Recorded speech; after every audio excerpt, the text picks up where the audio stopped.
जब मैं मौके पे पहुंचा हूँ 6:40 पे हमें इत्तला मिली और 6:55 पे 56 पे हमारी टीमें यहाँ पहुंच गई हैं। जब यहाँ पहुँचे तो वो सारा धमाका हो चुका था, हमारा भी मीटर वगैरह टूटा हुआ था। खैर हमने वो सारा नीचे से ठीक किया। जो मौके पे हमने मुशाहिदा किया उसके मुताबिक ये इस ख़ानदान ने पीछे एक कमरा बनाया हुआ था और उसके पीछे एक नया घर बना रहे थे, जहाँ पे उन्होंने बाद में शिफ्ट होना था 2-4 महीनों में। वो भी बन रहा है पीछे। अच्छा, उन्होंने टेम्परेरी अपना एक किचन उसी कमरे के अंदर बनाया हुआ था, जहाँ पे कि चूल्हा भी पड़ा है, जो कि अभी भी आपको नज़र आ जाएगा। प्लेटें और वो सारा जो किचन का सामान होता है वो वहाँ पड़ा है। और वो उस चूल्हे को इन्होंने प्लास्टिक के पाइप से, हमारे गैस से प्लास्टिक का पाइप वहाँ लेके गए हुए थे और उस चूल्हे को वहाँ पे इस्तेमाल करते थे। इत्तेफाक की बात कहीं यही हुई होगी कि या तो रात को इनका चूल्हा खुला रह गया और वो गैस लीक होती रही है, या कहीं प्लास्टिक के पाइप से गैस लीक हुई है और वो कमरे में आहिस्ता आहिस्ता जमा होती रही। सारी रात बेचारे सोते रहे हैं। सुबह जो मालिक नमाज के लिए उठे होंगे या जो भी, उन्होंने या तो बिजली का बटन दबाया है जिससे कि स्पार्क हुआ है और वो धमाका हुआ है, या सर पॉसिबल है कि अगर दिया स्लाइड नहीं चलाते तो बिजली के बटन स्पार्क हो सकते हैं? जी, बिजली के बटन से जो स्पार्क होता है वो पूरे उसको धमाका इसलिए कर देता है कि पूरे कमरे में गैस जमा हुई होती है और उसके एग्जॉस्ट को कोई ना कोई रास्ता, इतना प्रेशर होता है, कोई ना कोई रास्ता उसको चाहिए होता है बाहर निकलने के लिए। जाहिर है कमरा बंद है तो उसने एकदम सारा का सारा ब्लास्ट हुआ तो उसने कहीं ना कहीं से निकलना ज़रूर है। तो वो या छतें फाड़ के या दीवारें तोड़ के या जो दरवाजे वगैरह हैं उनको डैमेज करके वो उसने गैस ने बाहर निकलना होता है, जो अंदर कंबशन हुई होती है। तो यही यहाँ पे हुआ है कि जैसे ही उन्होंने बिजली का बटन दबाया है या दिया सलाई चलाई है, उससे एकदम आग लगी है और वो ब्लास्ट हुआ है। और उसने, अच्छा, चूँकि ये पुराना मकान था और PR गार्डर की छतें थीं, बहुत कमज़ोर थी, उन्होंने साथ वाला जो इनके भाई का था उसकी दीवारें भी डैमेज कर दी, उनकी छतें भी डैमेज कर दी। इस तरह मतलब इतना ज़ोरदार धमाका था ये कि वो साथ वाली दीवार जो उनके भाई की थी वो भी गिर गई, उनका जो कमरा था वो भी गिर गया। ये धमाका जब भी होता है, भरी हुई गैस कमरे के अंदर और वो उसको दिया सलाई ऐसे दिखा दी जाए, तो वो यकीनन ऐसा ही होता है कि वो बहुत ख़तरनाक होता है। उसकी वजह से ये सारा वाक़या पेश आया।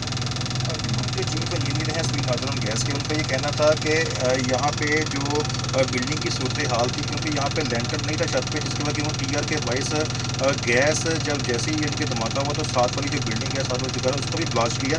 यहाँ पे मेरा कैमरामैन अगर आपको दिखाए हाफिज़ बाबर, तो यहाँ पे जो घर की जो सूरत हाल है, तो यहाँ पे ये है कि जो मुकम्मल जो 2 घर थे यहाँ पे जो मुकम्मल तौर पर तबाह हो चुके हैं, क्योंकि साथ ही यहाँ पे किचन था और किचन के साथ ही यहाँ पे बाकायदा यहाँ पे जो इन्होंने, जैसा कि स्वीन नादरन गैस के जो चीफ इंजीनियर, उनका ये कहना था कि यहाँ पे उन्होंने टेम्परेरी तौर पर किचन का जो सेटअप लगा रखा था, जिससे वो जैसे ही वो लीकेज हुई तो जहाँ पे ये ब्लास्ट कर गया। इस हवाले से रेस्क्यू 112 की जानिब से भी जो यहाँ पे जो तमाम तर जो ऑपरेशन है वो मुकम्मल कर लिया गया है, लेकिन जो पुलिस एहलकार, जो फ्रांसिक की टीमें हैं, वो अपने शवायद यहाँ पे इकट्ठे करने में मसरूफ़ है। यहाँ पे कुछ जो पुलिस का मुझे ये भी कहना था कि अभी कहना कबल वक्त है, क्योंकि जो ज़ख्मी हैं उनकी भी जो हालत है वो तशवीशनाक, वो 2 की जो हालत है, वो 5 की जो हालत है वो तशवीशनाक बताई जा रही है।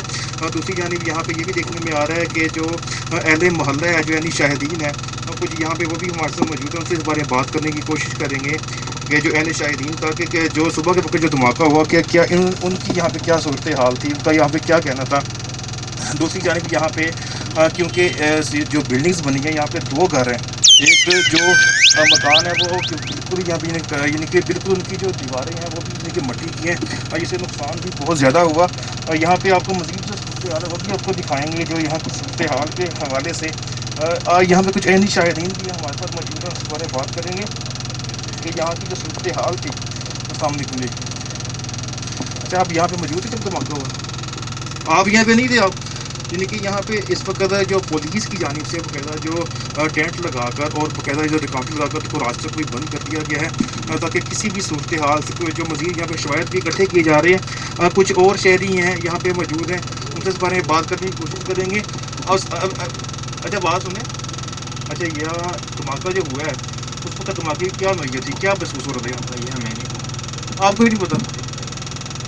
क्योंकि यहाँ पे आप मेरे को आप बताइएगा कि यहाँ की जो धमाके की क्या सूरत हाल थी सुबह, जब सुबह जो ब्लास्ट हुआ है, क्योंकि इतना बड़ा हादसा हुआ है, 4 बच्चे दुनिया से चले गए। बड़ी दूर आवाज़ गई थी, तो ऐसे लगा था जैसे बम फट गया। ऐसा लगा जैसे बम फट गई। हाँ, ऐसे ही लगा था कि जैसे बम फट गया, बड़ी बड़ी दूर आ गई। क्योंकि यहाँ पे जो एनी शाहिद है ना, क्योंकि सुबह 5:50 का टाइम था, इनके 5:45 का टाइम था इस वक्त, क्योंकि एनी शाहिदीन के मुताबिक यहाँ पे बहुत ज़ोरदार धमाका था, जिससे मुकम्मल जो मकान है, जो 2 मकान थे वो तबाह हो चुके थे।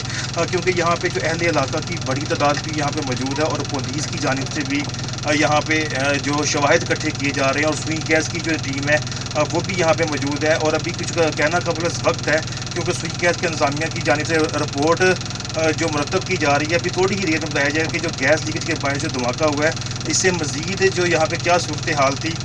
इसके अलावा जो पुलिस का जो भाई नफरी है वो भी यहाँ पे मौजूद है। उनका ये कहना था कि अभी क्योंकि कुछ ज़ख्मी हैं, उनकी हालत तशवीशनाक है, जबकि फ्रांसिक की जो रिपोर्ट आएगी उसके बाद ही जायज़ा लिया जाएगा कि जो धमाका है वो किस नौयत का था। जी।